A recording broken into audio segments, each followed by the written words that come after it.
კოლეგებო, კვორუმი არის, შეგვიძლია დავიწყოთ ბიუროს ხდომა. კენსაკლის საკითხად გვექნება დღეს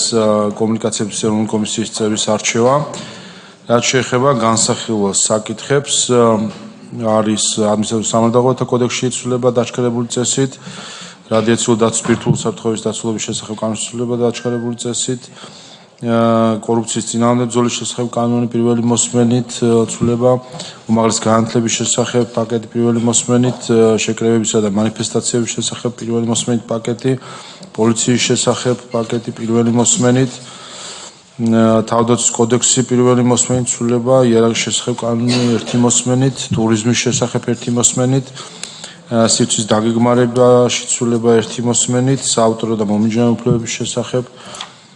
კანონში ცვლილება, ასევე დაგვემატა იერარქიის შესახებ კანონში ცვლილება მესამე მოსმენით, მედიაციის შესახებ კანონში ცვლილების პაკეტი მესამე მოსმენით,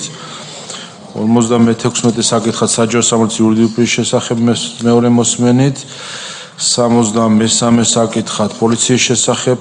ცვლილების პაკეტი მეორე მოსმენით, პერსონალურ მონაცვლეთა დაცვის შესახებ ცვლილების პაკეტი მეორე მოსმენით, 66 საკითხად 98 საკითხად გვემატა ყოფილი სამხრეთ ოსეთის ავტონომიურ ოლქში კონფლიქტის მშვიდობის მოგვარებისთვის სათანადო პირობების შექმნის შესახებ ცვლილება, უფროსი ძალადობრივად გამოცხადება მეორე მოსმენით, 102 საკითხად საერთო სასამართლოების შესახებ კანონის ცვლილება მეორე მოსმენით, ადმინისტრაციულ-სამართალდაღოთა კოდექსში ცვლილება მეორე მოსმენით, ადგილობრივი მოსაკერებლების შესახებ კანონის ცვლილება მეორე მოსმენით, ადმინისტრაციულ სამართალდაღოებში ცვლილება მეორე მოსმენით, ადმინისტრაციული სახთების და გათავისუფლება მეორე მოსმენით, საარჩევნო კოდექსი ახალი მეორე მოსმენით, 114 საკითხად ბიზნეს ომბუდსმენის შესახებ კანონის ძალადაკარგულად გამოცხადების პაკეტი მეორე მოსმენით,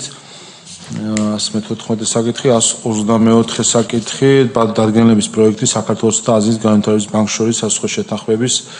ცვლილების რატიფიცირებასთან დაკავშირებით. რაც შეეხება საორგანიზაციო საკითხებს, კენჭი უნდა ვუყაროთ განხილვის გარეშე კომუნიკაციური კომისიის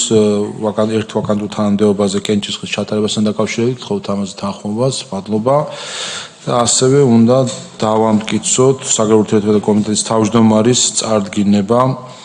პარლამენტის წევრის ილია ინჯიას საქართველოს პარლამენტის ჩინეთის ახალ რესპუბლიკის პარლამენტის მეგობრობის ჯგუფში გაწევრიანებასთან დაკავშირებით, გთხოვთ ამაზე მხარდაჭერას. მადლობა, სხვა საკითხები თუ არ არის, გადავინაცვლოთ სტომათა დარბაზში.